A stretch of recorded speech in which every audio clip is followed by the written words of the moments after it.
Hot. Harry sued by OversightPR over his immigration.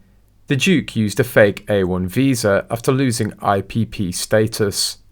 According to a source from Niall Gardner's new update about Prince Harry's immigration and drug use records lawsuit, a new motion has been filed in DC federal court to compel US Customs and Border Protection and US Citizenship and Immigration Services to respond more quickly to a request regarding Prince Harry's immigration status, in light of his alleged drug use. The Department of Homeland Security has been sued for Prince Harry's immigration record. The Heritage Foundation's oversight project is seeking information from the government authorities whether the Duke of Sussex receives preferential treatment from the US government.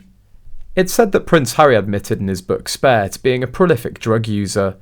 In complaint, the organisation said under the US immigration law, you can't come in if you admit to a crime. You can only come in temporarily if you get a waiver. The organisation said, our lawsuit seeks to uncover records to determine whether the prince received preferential treatment during his immigration process.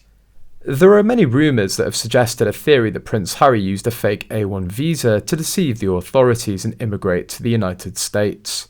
A source said that if he was admitted with an A or A-1 visa, it doesn't matter if he has done drugs, he most likely wouldn't have been questioned.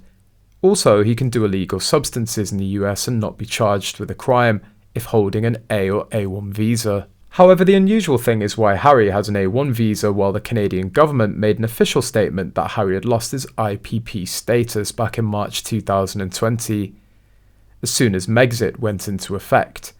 That's when they notified Harry that he'd have to make arrangements for his own security.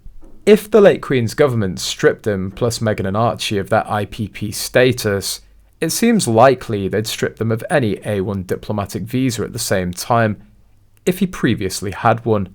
Harry, with his track record of behaving dishonourably, could cause an international incident if he overused the A-1 visa privileges and protections while not working for the monarchy.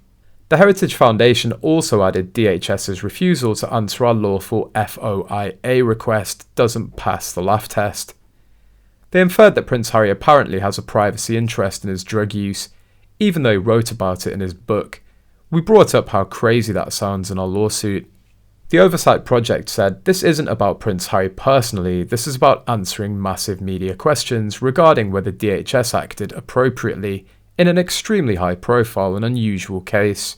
Elsewhere, the High Court has heard that the Duke of Sussex has presented no sufficient evidence of phone hacking in his case against the publisher of the Daily Mirror. According to Andrew Green KC, the lawyer representing the publisher Mirror Group, evidence of call data to back up Harry's phone hacking allegations was slim to utterly non-existent, and a large proportion of stories involved were of a breathtaking level of triviality, many of which the claimants had not read at the time.